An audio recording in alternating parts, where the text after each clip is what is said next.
한국직업방송과 연합뉴스TV가 함께 만드는 취업 전문 뉴스 투데이 구은플러스입니다. 네, 하루가 다르게 급변하는 전국 탓에 내년 증시 역시 안개 속에 빠졌습니다. 증권사들의 주식시장 전망도 제각각이어서 기업과 투자자들이 상당한 혼란을 겪을 것으로 보입니다. 김동욱 기자입니다. 증권가의 내년 증시 전망은 암울한 경제 전망에 비해 상대적으로 장밋빛 기대가 많이 담겼습니다. 증권사 중에는 코스피가 2011년 기록한 역대 최고점인 2231포인트를 넘을 것이라는 전망을 내놓은 곳들도 있습니다. 여러 가지 불확실성이 상당히 많아가지고요. 어떻게 할까 많이 고민도 했었는데 박스피라 그래서 2000선 부근에서 벗어나지 못하는 그런 양상 보이고 있는데요. 내년에는 조금 벗어나지 않을까 이렇게. 하지만 최근 불확실성이 커지다 보니 증권사별 전망은 엇갈리고 있습니다. 일부 증권사들은 내년 코스피가 2350포인트까지도 가능할 것으로 바라봤습니다. 미국 등 주요국의 재정 확대 정책과 함께 기업 이익과 배당 성향의 증가가 기대된다는 겁니다. 비관적으로 보는 곳들은 상황이 좋아지더라도 2200포인트 정도 가능할 것으로 보고 있는데 근거로는 정치적 불확실성을 제시했습니다. 각국의 보호무역주의 확산과 함께 내년 프랑스와 독일 선거, 또 연말 한국 대선을 앞두고 정치적 불확실성이 지속될 거란 설명입니다. 내년 더 나은 흐름을 보이는 시기가 상반기냐 하반기냐를 놓고도 증권사별로 의견이 갈리고 있어 기업과 투자자들의 혼란은 불가피할 전망입니다. 연합뉴스TV 김동욱입니다. 최순실 게이트가 장기화하면서 소비 심리가 절벽을 넘어 소비 증발 수준으로 주저앉고 있습니다. 특히 연말 대목이 매출에서 차지하는 비중이 큰 내수 업종을 중심으로 깊은 한숨이 나오고 있습니다. 이경태 기자입니다. 올해 연말연시 소비 심리는 역대 최악 수준입니다. 통계청이 발표한 3분기 가계 동향에서 국민 평균 소비 성향은 71.5%로 사상 최저 수준을 기록했습니다. 김영란법 여파로 당장 회식과 선물이 줄고 있는 상황에서 최순실 게이트는 엎친 데 덮친 격이 되고 있습니다. 연말 분위기를 일찍 내기 위해 겨울 세일에 들어간 유통가는 직격탄을 맞고 있습니다. 촛불 집회로 교통이 통제된 롯데백화점 본점의 지난 26일 매출은 지난해 같은 기간보다 11.1%, 신세계백화점 본점은 5.1%가 줄었습니다. 여기에 미국 최대 쇼핑 행사 블랙 프라이데이까지 찾아오자 미국 못지않은 할인율을 내놓으며 버티고 있습니다. 백화점과 대형마트의 이 기간 거래액은 최대 30% 정도 늘어나는 등 반짝 특수를 누렸지만 제살깎기 측면도 있어 수익률은 높지 않습니다. 삼성전자와 LG전자도 블랙 프라이데이 기간 TV와 스마트폰 등을 대폭 할인하며 해외 고객과 국내 직구 고객 잡기에 나섰습니다. 현대차는 최고 기대작 그랜저를 연말에 앞서 출시하며 내수 회복을 위한 배수의 진을 친 상황입니다. 기업들은 경영계획 측면에선 역대 가장 보수적인 수준으로 새해 밑그림을 짤 것이란 관측이 나옵니다. 하지만 구조조정과 소극적 투자 일변도로만 판을 짤 경우 다시 극심한 소비심리 위축을 불러와 기업 매출이 더 떨어지는 부메랑을 맞을 것이란 우려가 나옵니다. 연합뉴스TV 이경태입니다. 현대자동차 노동조합이 올해 25번째 파업을 벌입니다. 이번에는 임금 인상과는 관계없는 정치 파업입니다. 리더십을 발휘해야 할 경영진은 최순실 게이트에 연루돼 홍역을 치르고 있는데요. 말 그대로 엎친 데 덮친 격이라는 평가입니다. 홍정은 기자입니다. 현대차 노조가 30일로 예고된 민주노총 총파업에 동참하기로 했습니다. 당초 현대차 노조 조합원들은 총투표를 통해 이번 파업에 불참할 뜻을 밝혔지만 상급단체인 금속노조에서 총파업 참여 안건이 가결됐습니다. 여름 내 계속됐던 임금 및 단체협약 협상 파업까지 합치면 올해 현대차 노조가 벌인 파업은 25번으로 늘어나게 됩니다. 파업에 따른 생산 차질과 그로 인한 실적 악화도 불가피할 것으로 보입니다. 올여름 인단협 파업으로 발생한 생산 차질은 약 14만 2천만 대 수준으로 금액으로는 3조 1천억 원 규모로 추정됩니다. 현대기아차는 올해 1998년 외환위기 이후 18년 만의 역성장을 걱정하고 있는 상황입니다. 파업의 여파는 국내 자동차 점유율 지표에서도 드러났습니다. 지난달 현대기아차의 월간 국내 점유율은 58.9%를 기록하며 사상 처음으로 60% 밑으로 떨어졌습니다. 사태를 수습해야 할 정몽구 회장 등 경영진은 최순실 게이트에 연루돼 검찰과 국회에 불려다닐 처지입니다. 정 회장은 다음 달 6일 박근혜 정부의 최순실 등 민간인에 의한 국정농단 의혹 사건 진상규명을 위한 국정조사 특별위원회의 증인으로 소환된 상태입니다. 국조특위에서 정 회장에게는 박근혜 대통령과의 독대에서 어떤 대화를 나눴는지, 현대차가 최순실 씨 지인이 대표로 있는 자동차 부품회사와 차한택 씨의 광고회사에 일감을 몰아준 이유 등에 대해 집중 추궁할 것으로 예상됩니다. 연합뉴스TV 홍정원입니다. 정부가 지난 4월 내놓은 청년 여성 취업 연계 강화 방안의 실적이 목표 대비 60%에 그친 것으로 나타나 고용 정책이 심각한 고용 문제를 푸는데 무력하다는 지적을 받고 있습니다. 정부가 30일 열린 경제관계장관회의에서 논의한 청년 여성 취업 연계 강화 방안 추진 상황에 따르면 전체적으로 3만 8천여 명을 채용한다는 목표에 비해 실제 채용은 2만 3천여 명에 그쳤습니다. 특히 인턴 채용 뒤 정규직 전환 시 2년간 500만 원을 지원하는 청년 내일 채용 공제는 목표 대비 실적이 38%에 불과했고 경력 단절 여성 복귀 사업 실적도 목표 대비 53%에 머물렀습니다. 우리나라 기업들은 대졸 신입사원을 채용할 때 학위를 중요하게 여기지만 유럽 기업들은 전공의 직무 적합성을 더 중시하는 것으로 나타났습니다. 한국직업능력개발원은 영국과 프랑스, 독일 등 유럽 9개국의 903개 기업과 우리나라의 100개 기업 인사 담당자를 조사한 결과 이런 결론을 얻었다고 밝혔습니다.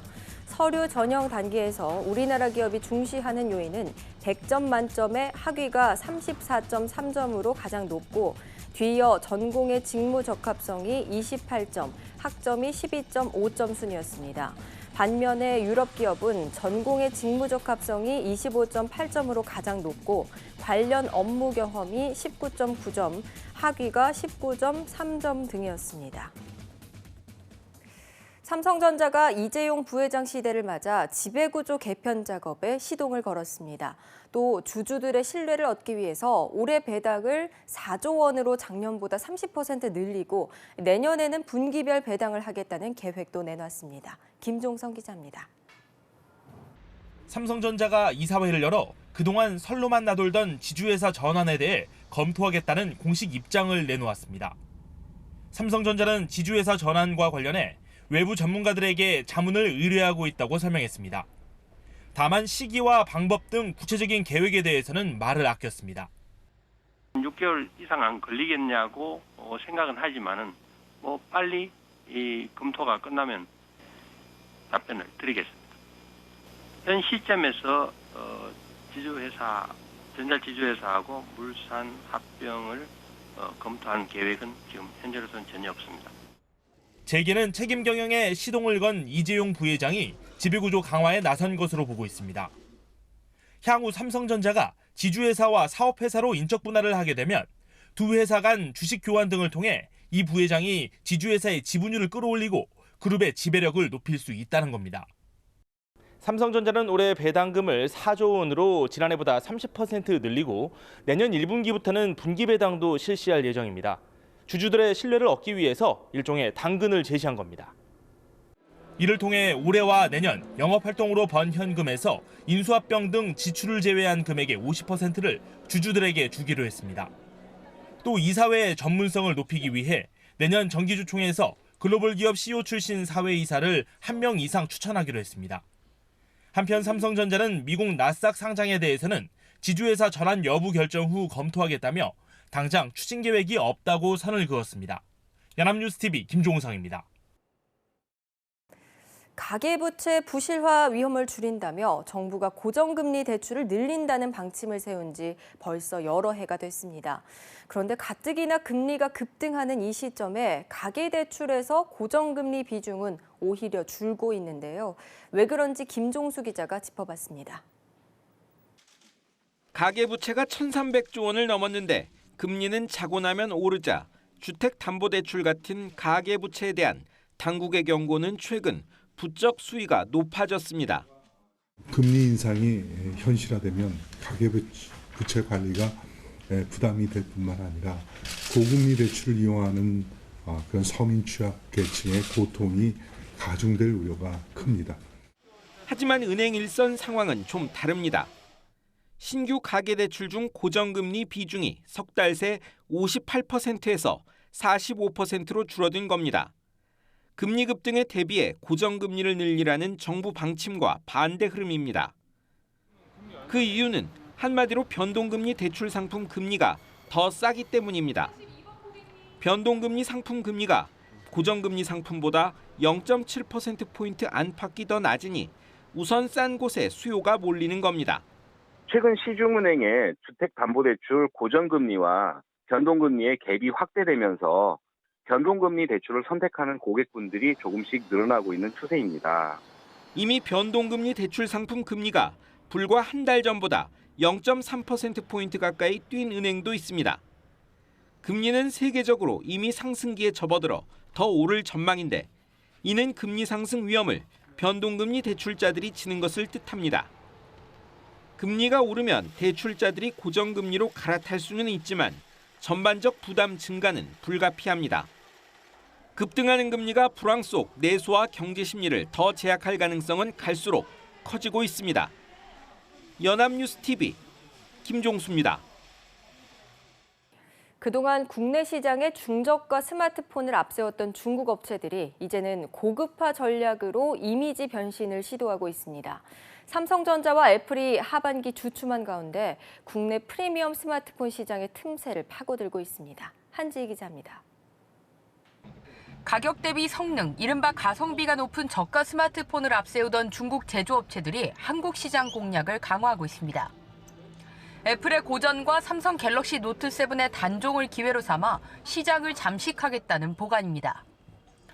실제 올 3분기 전 세계 제조사별 스마트폰 판매량을 비교한 결과 삼성과 애플 모두 작년 3분기 대비 판매량이 줄었지만 화웨이 등 중국 제조업체들은 상승세를 보였습니다. 지난 2년 동안 LG U+를 통해 X3, H폰 등을 선보이며 국내 중저가 스마트폰 시장을 꾸준히 공략해온 화웨이가 먼저 프리미엄폰 시장에 도전장을 내밀었습니다. 화웨이는 오는 2일 80만 원대 고사양 모델인 P9 시리즈를 LG U+를 통해 단독 출시합니다. 90년 전통의 독일 카메라 브랜드 라이카의 기술을 적용했고 배터리 성능도 기존 제품보다 43% 늘린 점이 특징입니다.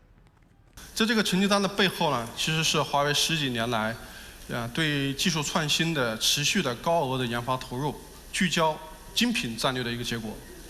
이 기세를 몰아 레노버도 오는 5일 구글의 증강현실 기술을 세계 최초로 적용한 프리미엄 스마트폰 펩2 프로를 국내 시장에 선보일 계획입니다. 중국 스마트폰 제조사들이 중저가 이미지를 벗어나 고급화 전략으로 국내 시장에서 성공을 거둘 수 있을지 주목됩니다. 연합뉴스TV 한지입니다.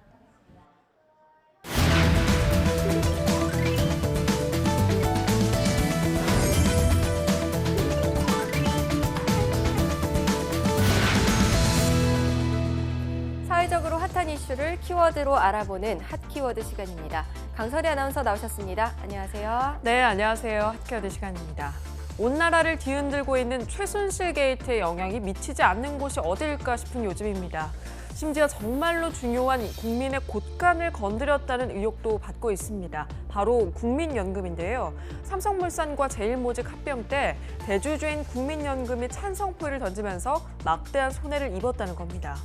네, 그게 다 국민들이 낸 돈인데요. 외압 때문에 몇 천억이 넘는 손해를 봤다니까 정말 있을 수 없는 일 아닌가요?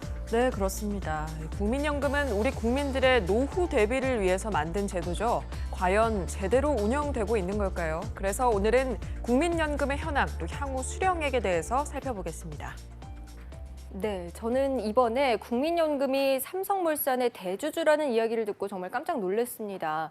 몰랐는데 이 국민연금이 주식시장의 큰 손이라면서요. 네, 맞습니다. 현재 국민연금에 적립된 돈은 500조가 넘는데요. 정부는 국민연금 기금 운영본부를 두고 이 막대한 기금으로 투자, 운용을 하고 있습니다. 그래서 이 돈이 우리나라 주식시장에도 큰 영향을 미치고 있는 건데요. 한국의 주식시장 규모는 약 1,500조로 국민연금의 기금이 전체의 3분의 1을 차지할 정도로 매우 큰 부분을 차지하고 있습니다. 또 해외에서도 100조 이상을 투자하고 또 운용하고 있어서요. 세계적으로 손꼽히는 기관 투자자이기도 합니다. 네, 하긴 물가 상승률에 따라서 또 연금 수령액도 오르고 하니까요. 투자를 해서 수익을 낼 필요가 있을 것 같습니다. 그런데 얼마 전에 이 막대한 국민연금이 곧 고갈된다, 지금 내도 나중에 못 받는다 이런 얘기가 돌았는데 이거 사실인가요? 네, 그건 정말 한국이 파산할 때나 가능한 얘기입니다. 국민연금법에는 연금이 고갈되면 국가가 안정적, 지속적으로 연금이 지급되도록 필요한 시책을 수립, 시행한다고 돼 있는데요. 정부에서는 분명히 책임을 지겠다고 의미한 것이라고 설명을 하고 있습니다. 또 전문가들도 지금까지 공적 연금을 도입한 그 어떤 나라도 연금을 지급하지 않은 적은 없다고 합니다. 그만큼 안정적인 제도라는 것이죠. 네, 그렇다면 정말 다행입니다.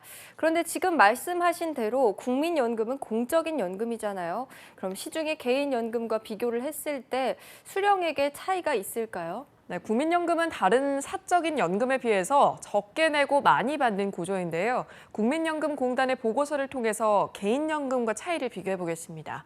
42세 남성이 2008년에 국민연금과 개인연금에 동시에 가입한 후에 20년 동안 20만 원씩 냈다고 가정했을 때 수령액 차이는 얼마나 날까요?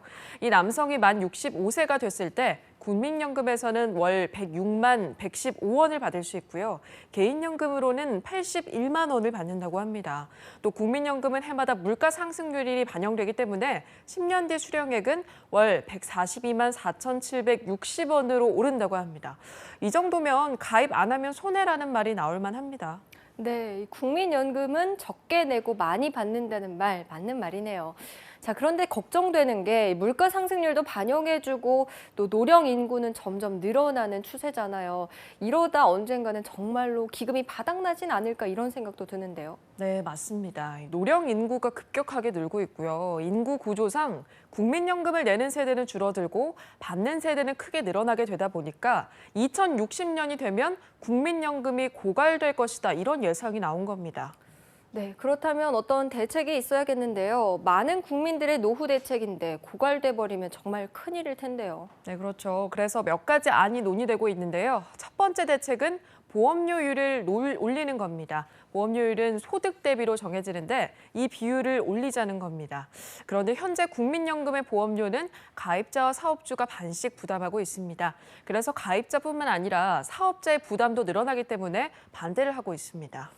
네, 보험료를 올리는 거는 뭐 최선의 대책은 될 수 없을 것 같네요. 자, 또 다른 해결책은 어떤 게 있을까요? 네, 두 번째는요. 반대로 수령액을 줄이자는 주장입니다. 이미 참여정부 시절에 소득 대체율을 46%에서 40%로 줄여서 국민연금 고갈 시점이 늦춰진 상태인데요. 또다시 그 비율을 줄이자는 겁니다. 그렇지만 이 방법은 노후 소득 보장이라는 국민연금의 원래 취지를 훼손할 수 있다. 이런 이유로 현재 반대에 부딪히고 있습니다. 네, 빨리 대책이 마련돼야 할 것 같습니다.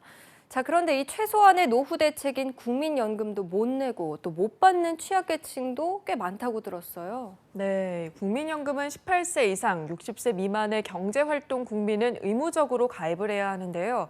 2015년을 기준으로 4명 중 1명이 납부 예외 상태이거나 장기 체납으로 사각지대에 놓여 있는 것으로 나타났습니다. 의무가입 대상인 가입자는 2,110만 9천 명 중 26.6%가 보험료를 정상적으로 납부하지 못하는 처지라고 합니다. 네, 의무 가입 제도라는 말이 무색해지는 것 같은데요. 아무래도 실업이나 사업 실패 등으로 납부를 하지 못한다는 건데 좀 특단의 조치가 필요해 보입니다. 네, 맞습니다. 한국개발연구원에서도 국민연금 제도의 가장 큰 문제점으로 이 사각지대를 꼽았는데요. 혹시 중간에 납입을 중단했더라도 재취업을 하게 되면 자격을 회복할 수 있다는 점을 꼭 명심하셔야겠습니다. 또 소득이 없어서 의무 가입자가 아니더라도 희망한다면 국민연금에 가입할 수 있는 임의 가입 제도가 있습니다. 이 제도도 적극적으로 활용을 해서요. 국민연금의 보장을 받을 수 있다는 점을 명심하시기 바랍니다. 네, 국민연금은 정말 적게 내고 많이 받는다는 훌륭한 취지의 노후 대책입니다. 이 소중한 재산이 특정인을 위해서 함부로 운용되는 일이 있어서는 안 되겠죠. 더 투명한 경영과 더불어서 기금 고갈 대책이 마련돼서 국민의 노후 안전판 역할을 제대로 해주시길 기대하겠습니다. 네, 오늘의 핫 키워드 국민연금에 대해서 알아봤습니다. 강설희 아나운서 고맙습니다. 네, 고맙습니다. 투데이 고용플러스 오늘 준비한 소식은 여기까지입니다. 함께해 주신 여러분 고맙습니다.